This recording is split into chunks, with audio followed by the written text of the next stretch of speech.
Good evening. Due to technical difficulties, my previous video did not complete, so I hope I can complete it now. February 1975 was an important month in history, an important month in my life. At that time, I was living in Teague, working for the Department of Public Welfare as a worker with the aged, blind, and disabled. I was making trips back and forth to Waco to work on my master's thesis on the Nation of Islam at Baylor University, a thesis that I completed the following year.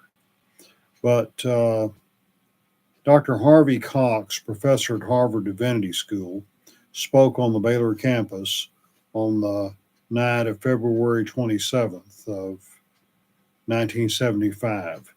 Earlier that day, I had attended the funeral of my great aunt, Lily McKenzie, in Mahia.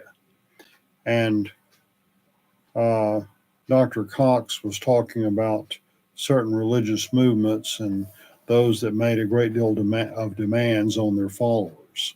And I talked with him afterward and the about the black Muslims, the Nation of Islam, and he agreed that that was one of those movements.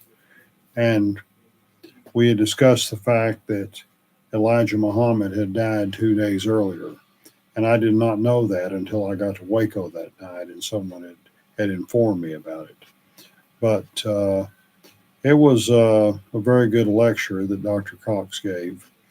2 years later, I would have the pleasure of meeting him. Well, I'm sorry, 4 years later. It was February 1st, 1979. I would hear him speak again at Richland College in Dallas. And he would autograph my copy of his book, Seduction of the Spirit, Use and Misuse of People's Religion. But Harvey Cox, like I say, it was a very, very good lecture and something I really enjoyed. And on the following day, Elijah Muhammad's funeral was held in Chicago. He and my Aunt Lily died the same day. Their views were about as different as views could be.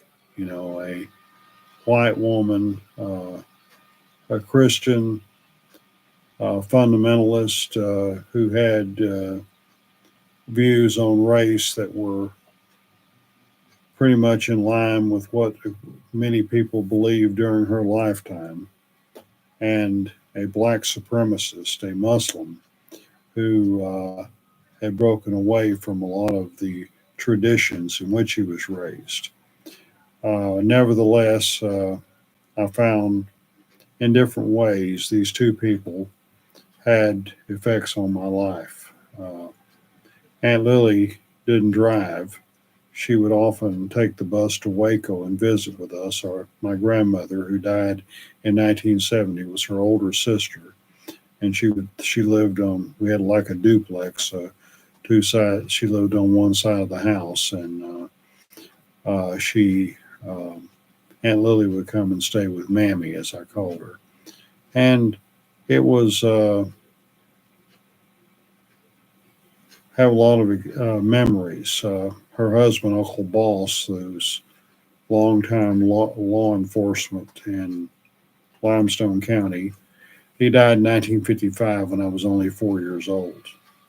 But that was 1975. I had just moved to Teague a few months earlier, and it would be a couple months later that I would make a denominational switch from Baptist to AME, African Methodist Episcopal. So I'll soon be celebrating, God willing, 50 years as an AME minister. And in the meantime, 50 years later, God is still making a way. And I thank God for all He's brought me through and all He's.